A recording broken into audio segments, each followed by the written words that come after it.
Hello everyone, my name is Northern Nate. Welcome back to another episode. And in today's episode, I want to talk to you about an oddball racing game that's on the 64. Now there's a ton of great racing games, things like kart racers from Mario Kart 64 to Diddy Kong Racing, as well as many different kind of actual real racing games or realistic racing games. Lots of rally racers, NASCAR, Ridge Racer, arcade games like that. So this game is in most N64 collectors collections, and I just want to talk and share some of my experiences with it, and try to get people that may not have the game interested in the game. And this game being Iggy's Wrecking Ball, or Iggy's Wrecking balls, big old balls. Now, Iggy's Wrecking Ball is a weird kind of racing game in that you don't race in a car, you don't race in a cart. It's basically it's like a running racing game. So there are about 10 different worlds to explore and unlock throughout the game. And within those 10 worlds are about 9 stages.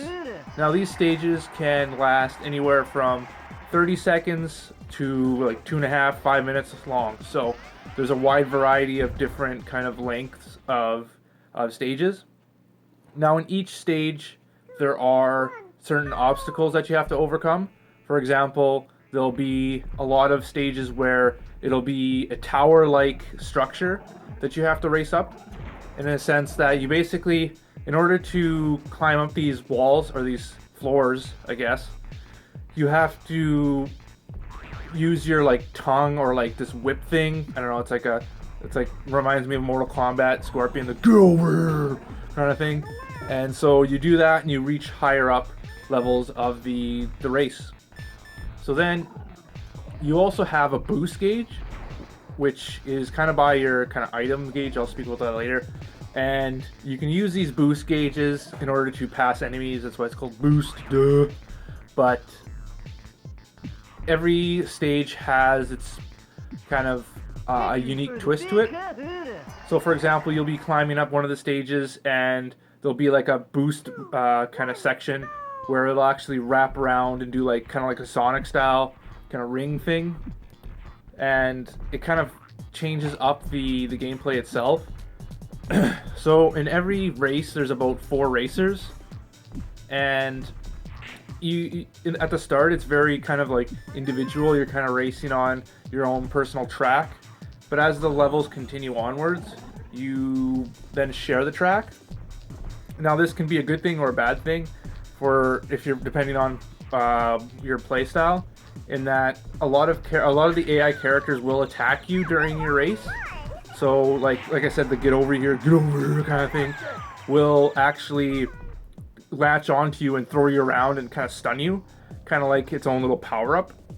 Now later on in the game, they have power ups themselves, things like oil slicks to slow you down or to like make you slide off the ramps. I think there's like some energy ball field thing that you can shoot out and it'll stay on the one track thing, unless you can get hit it with your own stuff too, kind of similar to the green shell in Mario Kart 64, which I thought was pretty fun and interesting. Kind of screwed me over a few times doing that. And there's also like rockets where you can shoot, or you can and stationary mines too, so you can just lay them down in an area where you know people are going to be, and then it totally fucks them over kind of thing, which I thought was pretty funny. Now you got characters like Iggy. There's like a chatterbox guy who's basically just teeth that run around in a ball form. And there's a chick one. There's a Frankenstein, a robot kind of monster looking thing. And the whole goal of the game is just to get to the final, to finish the race essentially. And every race tallies up points, and it's cumulative in each world too, which is a basic kind of kart racer or racing game. Now, I hear a lot of people give this game crap just because the initial world, like the very first world you start in, is very kind of simplistic. It holds your hand quite a bit. Now, the game does ramp up in difficulty quite a bit, especially in the later stages of every world. It gets really tough. Some stages will have elevators that'll drop down to the floor that you're on, but then it'll like switch up to the next floor. Kind of gets me dizzy kind of playing it. And then some stages will have concrete or like steel slabs that you can't latch onto, so you have to run around the stage trying to find that one section where you can latch up to, which I thought was really cool, and it provides like an interesting strategy if you want to drop like mines or drop an energy bomb kind of thing going. So another great aspect of this game is the multiplayer in it. Now there's up to 4 players. Being the 64, you have great 4-player kind of split screen action going on. Highly recommended drinking game. It's fun. Loser takes a shot kind of thing. Gets you drunk. And so Iggy's Wrecking Ball has a lot of great wide variety of different levels to play through.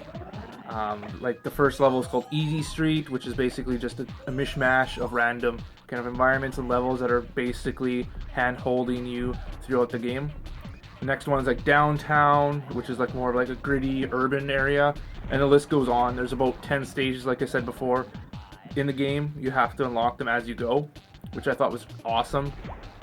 And for the amount that you're gonna pay for it, it's a cheap game.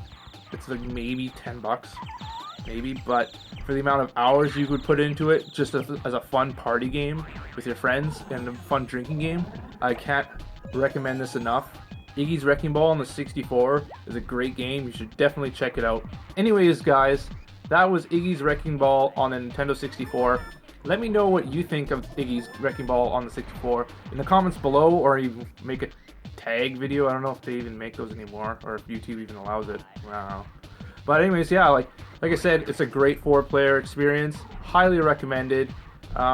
It doesn't deserve the shit that lots of people give it, which is quite a bit on YouTube, I find. So anyways, guys, hope you enjoyed the video, and see you in the next one.